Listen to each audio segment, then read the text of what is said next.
So 100% tariffs on Chinese EVs imported here into Canada have been put in place starting October 1st. This reminds me a lot about the trade war between USA and Japan when Japanese automakers. Oh, it's too hot in there. When Japanese automakers were bringing in vehicles into the States and manufacturing and all of that back in the 1980s. Currently, Japanese car makers build and supply about 1/3 of United States vehicles that are on the road. Back in the 1980s, they ended up in a trade war, which actually only ended up benefiting Honda and other manufacturers back then. There were similar policies in place, more fuel efficient vehicles, and all of those things. And the Honda Civic was able to sneak in there. The Camry, Corollas, all of those, or I should say the Corolla, came in there and fulfilled that need in the market. But back then, they actually threatened and limited them to only selling 1.6 million vehicles when in the previous year they had imported 1.82 million vehicles. So with all this, I'm bringing you up to speed here on what happened back then so we can dive into what's going on and how that may affect the automobile market here in Canada and the USA. So back then, with additional limits and tariffs put in place, the American consumers bore the cost of those tariffs and limits and all of that, and had to pay more for Japanese cars. So it drove the costs up of vehicles, which then North American manufacturers could drive up those costs as well. And overall, the consumers of the vehicles, the everyday people, bear that cost. Similar effects are going to happen to us as consumers here in North America. We're going to bear the costs of these additional tariffs, which are being put in place starting October 1st here in Canada. So back then, why did the trade war happen? So the United States felt threatened by Japan because Japan back then was the second largest economy, with US being number one. And then US puts pressure on all of North America because they are, the big brother, the number one economy that Canada and Mexico kind of have to bow down to and keep peace with. But similarly, today, China is the world's second largest economy, closing in on the United States, and the US feels threatened by that, as well as feels threatened by EVs and how they are being mass produced there in China. Speaking of that, let's jump into China, how their vehicles are so cheap and how they compare. So recently, the BYD Atto 3 was announced, and that vehicle in US pricing according to Reuters is $16,664 US dollars. For comparison, the Model Y, which would be a similar sized vehicle, is currently $44,990 USD. Here in Canada, it's $53,990. And if you're buying a vehicle and you use the code down below, you'll get $1,300 off in Canadian or $1,000 off in the US. How is China able to make their vehicles so cheap? Well, China subsidizes their entire EV industry in their country to the tune of an estimated 230 billion USD, which that is a lot of money. They've invested that and subsidized that from 2009 up until 2003. Those are the estimated numbers. They want to leapfrog other countries by being number one in EV production and sales and all of that, because they have been having trouble competing in the gasoline marketplace in terms of vehicles.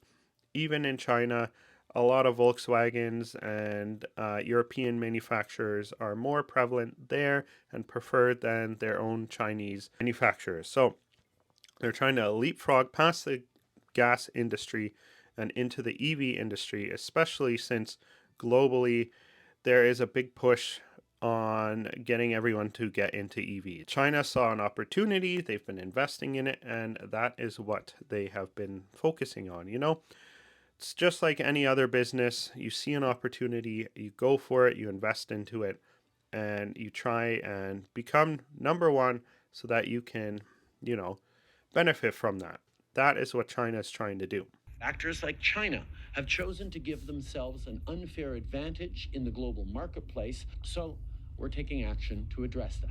And of course, they look at US and Canada and they see that they're mandating EV sales by 2035 here in Canada.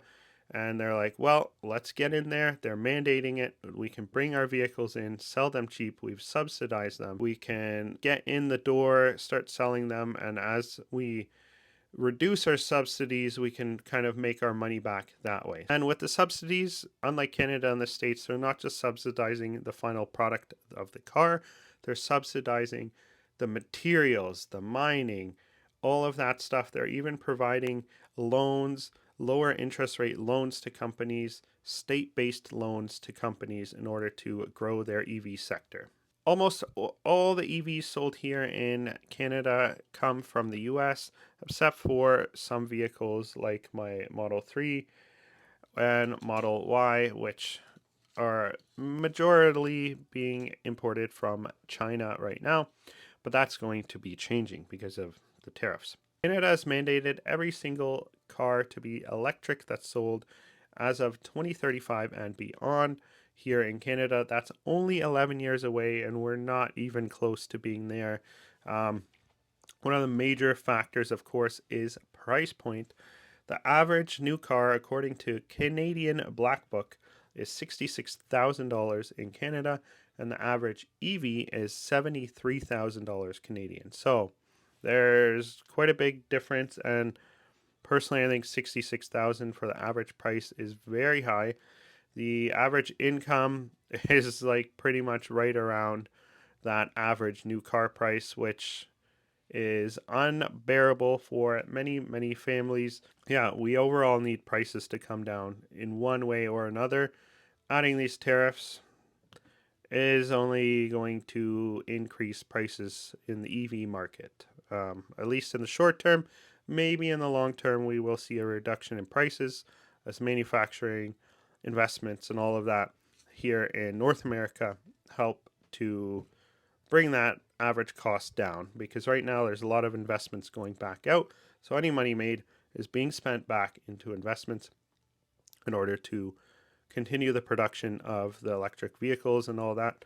But if we don't have cheaper EVs sooner, then there's no chance we're going to hit these government targets that have been put in place. The other factor that plays into things is Ford and GM have reduced their production of electric vehicles due to lack of sales, which is due to a couple things: high prices, and then the inconvenience of charging with those because their charging infrastructure is nothing like the current king of charging, Tesla, here in North America. Here's another quote that I heard from Sean Stevenson, who is a trade lawyer, and he says, I quote, "Tariffs like this are generally seen as a tax on consumers." It's what I've been thinking and saying, that it's really only going to affect the consumers, at least in the short term. We'll see how it helps in the long term. Not sure how it's going to help or not help the vehicle industry here.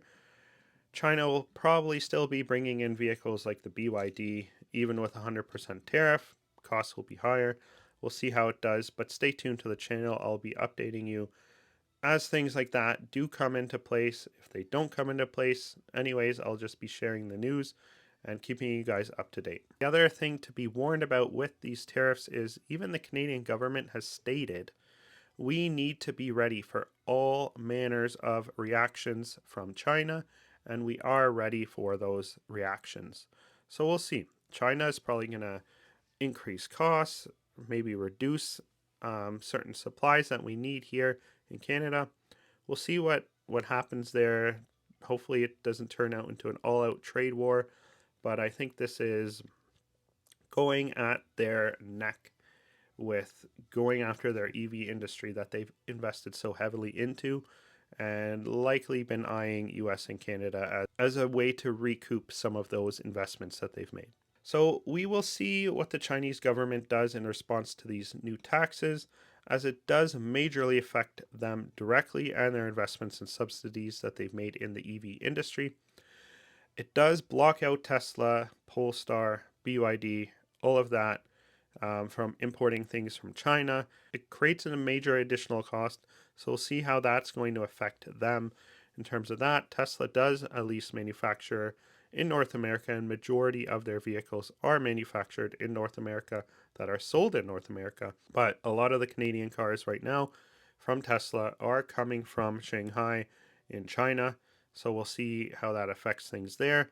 Polestar is manufacturing a lot of vehicles there in China as well, so we'll see what that does to them. Another thing to be warned about is Canada is thinking of adding tariffs on batteries and semiconductors, which is also going to add additional costs to vehicles, even vehicles that are manufactured here in North America, because a lot of those parts are brought in from China. So we'll see how that goes affecting things, how that goes increasing prices on EVs, which ultimately is not going to help their EV target rate. But stay tuned to the channel. I'll try and keep you guys updated on how things are going. Leave some comments down below what you think. Is this positive or negative? I know there's a lot of controversy with these taxes, whether it's a benefit or a negative. I'm just sharing the news with you guys now, and I went back and did some research there on how things were back in the 80s with Honda, Toyota, all of that. We can only look back at history, and history typically does repeat itself. So I think it's probably going to end up being a positive for China in the long run, and it's just going to be an increase on prices here in North America in the short term. Hopefully, it does bring costs down in the long term, but I'm kind of, yeah, I don't know. I don't know where it's going, but I'll keep you guys updated. Thank you for watching. My name's David with Teslas in Canada. Subscribe if you're new and leave a comment down below. Check out some of the other videos on the channel. I love to keep you guys updated and share my EV experience with my Tesla Model 3 and Tesla Model Y. Have an awesome day. Bye.